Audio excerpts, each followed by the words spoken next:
ನಮಸ್ಕಾರ.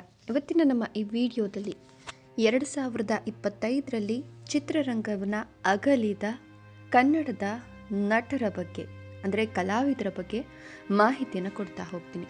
ಅದಕ್ಕಿಂತ ಮೊದಲು ನೀವು ಕೂಡ ಕನ್ನಡ ಅಭಿಮಾನಿಗಳಾಗಿದ್ದರೆ ಈಗಲೇ ವಿಡಿಯೋಗೊಂದು ಲೈಕ್ ಕೊಟ್ಟು ತಪ್ಪದೆ ನಮ್ಮ ಚಾನಲನ್ನು ಸಬ್ಸ್ಕ್ರೈಬ್ ಮಾಡ್ಕೊಳ್ಳಿ. ಹಾಗೆ ಪಕ್ಕದಲ್ಲಿ ಬರ್ತಕ್ಕಂಥ ಬೆಲ್ ಐಕಾನ್ ಮೇಲೆ ಮರಿದೇ ಕ್ಲಿಕ್ ಮಾಡ್ಕೊಳ್ಳಿ.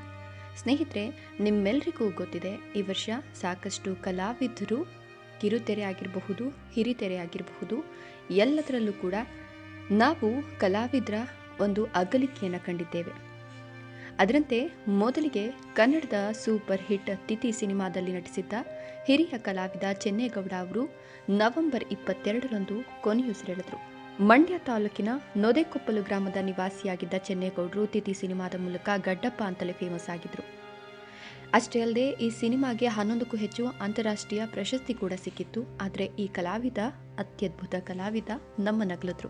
ಇನ್ನು ಕಾಮಿಡಿ ಕಿಲಾಡಿಗಳು ರಿಯಾಲಿಟಿ ಶೋ ಖ್ಯಾತಿಯ ಹಾಸ್ಯ ನಟ ರಾಕೇಶ್ ಪೂಜಾರಿ ಅವರು ಕೂಡ ಮೇ 12ರಂದು ನಿಧನರಾಗ್ತಾರೆ. ಹೃದಯಾಘಾತದಿಂದ ಈ ನಟ ಇನ್ನೆಲ್ಲುವಾಗ್ತಾರೆ ಅಂದಿದ್ದು ಖಂಡಿತವಾಗಿಯೂ ಎಲ್ಲರ ಕಣ್ಣಂಚಲ್ಲಿ ನೀರು ಚಿಮ್ಮುವಂತೆ ಮಾಡಿತು. ಇನ್ನು KGF ಸೇರಿದಂತೆ ಕನ್ನಡದ ಅನೇಕ ಸಿನಿಮಾಗಳಲ್ಲಿ ಪೋಷಕ ಪಾತ್ರಗಳಲ್ಲಿ ಮಿಂಚಿದ್ದಂತಹ ಹಿರಿಯ ನಟ, ಖ್ಯಾತ ಕಲಾ ನಿರ್ದೇಶಕ ದಿನೇಶ್ ಮಂಗಳೂರು ಅವರು ಆಗಸ್ಟ್ 25ರಂದು ಅನಾರೋಗ್ಯದ ಕಾರಣದಿಂದಾಗಿ ನಿಧನರಾಗ್ತಾರೆ. ಇವರ ಜೊತೆಗೆ ಕನ್ನಡ ಚಿತ್ರರಂಗದ ಖ್ಯಾತ ಕಲಾವಿದ, KGF ಚಾಚಾ ಅಂತಲೇ ಪ್ರಸಿದ್ಧಿ ಪಡೆದಿದ್ದಂತಹ ನಟ ಹರೀಶ್ ರಾಯ್ ಅವರು ನವೆಂಬರ್ 6ರಂದು ಕ್ಯಾನ್ಸರ್ನಿಂದ ನಿಧನರಾಗ್ತಾರೆ. ಈ ನಟನಿಗೆ ಸಾಕಷ್ಟು ಜನರು ಸಹಾಯವನ್ನು ಕೂಡ ಮಾಡಿರ್ತಾರೆ, ಆದರೆ ಚಿಕಿತ್ಸೆ ಫಲಕಾರಿಯಾಗೋದಿಲ್ಲ. ಇನ್ನು ಕನ್ನಡದ ಮತ್ತೊಬ್ಬ ಹಿರಿಯ ನಟ ಬ್ಯಾಂಕ್ ಜನಾರ್ದನ್ ಅವರು ಕೂಡ ಏಪ್ರಿಲ್ 14ರಂದು ನಿಧನರಾಗ್ತಾರೆ. ಇವರು ವಯೋಸಹಜ ಕಾಯಿಲೆಯಿಂದ ನರಳುತ್ತಾ ಇರ್ತಾರೆ. ಆ ಕಾರಣಕ್ಕಾಗಿ ಇವರು ಎನ್ನೆಲುವಾಗ್ತಾರೆ. ಅದ ನಂತರ ಕನ್ನಡ ಚಿತ್ರರಂಗದ ಹಾಸ್ಯ ನಟ ಮತ್ತು ನಿರ್ದೇಶಕ ಸರಿಗಮ ವಿಜಯ್ ಅವರು ಕೂಡ ಜನವರಿ 15ರಂದು ನಿಧನರಾಗ್ತಾರೆ.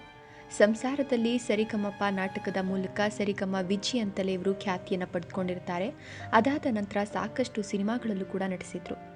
ಇನ್ನು ಕನ್ನಡ ಚಿತ್ರರಂಗದ ಖ್ಯಾತ ಹಿರಿಯ ಹಾಸ್ಯ ನಟ MS ಉಮೇಶ್ ಅವರು ಕೂಡ ನವೆಂಬರ್ 30ರಂದು ನಿಧನರಾದರು. ಇವರು ಕೂಡ ಕ್ಯಾನ್ಸರ್ನಿಂದ ನಿಧನರಾದರು ಅನ್ನೋದು ಕನ್ನಡ ಚಿತ್ರರಂಗಕ್ಕೆ ಸಹಿಸಲಾಗದಂತಹ ಆಘಾತವಾಯಿತು. ಇನ್ನು ಕನ್ನಡ ಚಿತ್ರರಂಗದ ಮಹಾನ್ ನಟಿ ಬಿ ಸರೋಜಾದೇವಿ ಅವರು ಕೂಡ ಜುಲೈ 14ರಂದು ನಿಧನರಾದರು. ಅಭಿನಯ ಸರಸ್ವತಿ ಅಂತಲೇ ಕರೆಸಿಕೊಂಡಿದ್ದಂತಹ ಇವರು ತಮ್ಮ 17ನೇ ವಯಸ್ಸಿನಲ್ಲೇ ಚಿತ್ರರಂಗಕ್ಕೆ ಪಾದಾರ್ಪಣೆಯನ್ನು ಮಾಡ್ತಾರೆ. ಇವರು ಕೂಡ ಕನ್ನಡ ಚಿತ್ರರಂಗವನ್ನು ಅಗಲಿ ಹೋಗಿದ್ದು ಎಲ್ಲರಿಗೂ ಕೂಡ ದೊಡ್ಡ ಆಘಾತ.